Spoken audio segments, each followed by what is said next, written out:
এক মাসে কিন্তু ১৯৮টি অতি গুরুত্বপূর্ণ সিদ্ধান্তও কিন্তু নেওয়া হয়েছে। আপনি জানেন যে আপনি বললেন যে কেউ মানে ভাবতে পারেনি যে সরকারের আসলে পতন হবে। সেক্ষেত্রে তাদের যেই মানুষগুলো আসলে বিভিন্ন প্রশাসন থেকে শুরু করে সর্বত্র সেই জায়গাগুলো কিন্তু সরানোর একটা চ্যালেঞ্জ ছিল। চ্যালেঞ্জ ছিল অনেক জায়গায় সরাতে পারেওনি কিন্তু।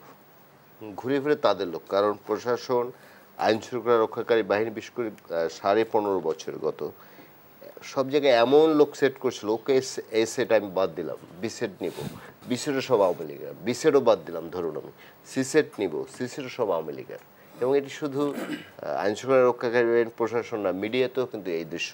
আবার আমরা তাদেরকে সময়ও দিতে চাচ্ছি না।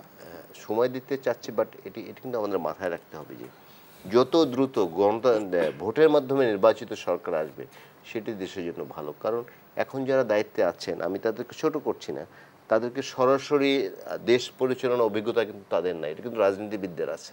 এবং এই জাতির যত অর্জন সেটি কিন্তু আমরা বলি যে অধিকাংশ রাজনীতিবিদদের, তাদের আমরা নানা সমালোচনা করতে পারবো, কিন্তু অর্জন কিন্তু রাজনীতিবিদদের মাধ্যমে আছে। ৫২ ভাষা আন্দোলন, তারপর ৭১ মহান মুক্তিযুদ্ধ, ৯০ আন্দোলন, এবারে স্বৈরাচারের পতন। সুতরাং যত দ্রুত সম্ভব তিনি যে সংস্কার কথা বলেছেন প্রধান উপদেষ্টা, এটি শুনে কেন জানি মনে হয় একটু সময় সাপেক্ষ ব্যাপার। তারপর তিনি অন্য কথাও বলেছেন যে দীর্ঘদিন চালানো সম্ভব না এভাবে।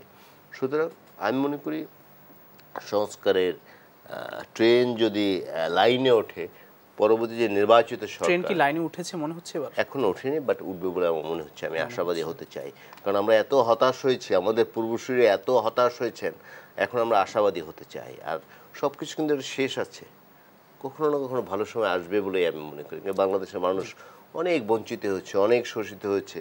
আমরা একটা মানবিক রাষ্ট্র চেয়েছিলাম, আমরা দেখেছি আয়নাঘর দেখেছি, ক্রসফায়ার দেখেছি, তারপরে গুম দেখেছি।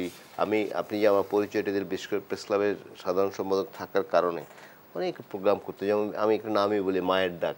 এই যে বাচ্চাদের কান্না, তার বাবার সাথে দেখা হচ্ছে না, মা তার সন্তান খুঁজছেন, স্ত্রী তার হাজব্যান্ড খুঁজছেন, এসব দৃশ্য খুব পীড়া দিত।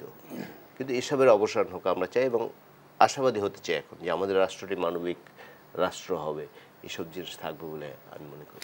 জনাব ইলিয়াস খান, আসলে আমরা চ্যালেঞ্জগুলো যে চ্যালেঞ্জগুলো আমরা দেখছি যে একটি সরকার চলে যাওয়ার পরে, সেই চ্যালেঞ্জগুলো এখনো দেখছি কিনা, মানে কতটা সেই চ্যালেঞ্জ চ্যালেঞ্জগুলো, তো আছে অনেকগুলো, ষড়যন্ত্র বলি কিংবা আইন শৃঙ্খলা বলি, নিশ্চয়ই আছে। নিরাপত্তা ধরুন বলি, এই যে ডিসি পোস্টিং হয়েছে, এটি নানা প্রশ্ন উঠেছে। দেখছেন যে সচিবালয় অস্থির অবস্থার সৃষ্টি হচ্ছে, এবং নিশ্চয়ই আমরা যদি ভুল না করি, আমরা ভিডিও দেখেছি, সেখানে দেখা যায় যে মারামারি পর্যন্ত হয়েছে। এটা তো হওয়ার কথা না।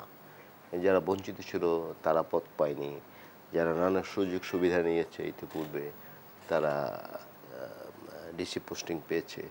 এগুলো অনেক কিছু সমস্যা রয়েছে, এবং সবচেয়ে বড় সমস্যা হচ্ছে, আমি যে কথাটি আগেও বলেছি, দলীয়করণ এমনভাবে হয়েছে যে আপনি এই দলের বাইরে কোনো লোক খুঁজে পাবেন না। আমি শুনেছি যে সচিব বা এই ধরনের বড় পদে লোক খুঁজছে, কিন্তু পাওয়া যাচ্ছে না অনেক সময়। এটা তো একটা বড় সংকট। তারপর ধরুন এই যে পুলিশ বলুন, এই যে কদিন আগে আনসার বিদ্রোহ হলো, আপনি শুধু একটি লক্ষ্য করুন, আনসার বিদ্রোহ হলো, বেসিক্যালি তারা কিন্তু আনসার না, আনসারের সহযোগী বা বিদ্রোহ না, তারা আন্দোলন করেছে, ওই আন্দোলন করেছে, বিদ্রোহ একটি না অংশ বা করতেছে না, অনেক কিন্তু অনেক ছিল। এবং সচিবালয় তারা নানা করেছে, আমরা জানি সচিবালয় নানা সমস্যার সৃষ্টি করেছে, এবং দুজন উপদেষ্টাকে তারা কিন্তু অবরুদ্ধ করে রেখেছিলেন, এবং সেখানে কিন্তু তারা নিরস্ত্র হলেও গুলির শব্দ শোনা গেছে, আমরা দেখেছি। সুতরাং যে কোনো কারণ এত অভ্যস্ত হয়ে গেছে, এত মজা পেয়েছে যারা গত 15.5 বছর ছিল, এটি যে ছেড়ে যেতে হবে এটি তারা এখনো ভাবতে পারছেন না। সুতরাং যদি আবার কোনো, ওই যে অনেকে এখন কথা বলছে বিপ্লবের পরে প্রতি বিপ্লব হয়, যদি প্রতি বিপ্লব হওয়ার শক্তি তাদের আর নেই। কারণ পৃথিবীর কোনো স্বৈরাচার ক্ষমতা ত্যাগের পরে ফিরে আসা কিন্তু খুব কষ্ট আসেনি। হোসনি মোবারক দীর্ঘদিন ক্ষমতায় ছিলেন, তিনি আর ফিরতে পারেনি। পাকিস্তানের পারভেজ মোশাররফ দীর্ঘদিন ক্ষমতায় ছিলেন, তিনি কিন্তু ফিরতে পারেননি। আর সাদ্দাম হোসেন যদিও আমাদের দেশে জনপ্রিয়, তার তো করুণ মৃত্যু হয়েছে আমরা জানি। তারপর গাদ্দাফি, কোনো স্বৈরাচার ফিরে আসতে পারেনি। সুতরাং এখন যারা মনে মনে কি বলে যে আশা করছেন যে আবার শক্তি সঞ্চয় করে ফিরে আসবে, সেই সুযোগ আর আছে বলে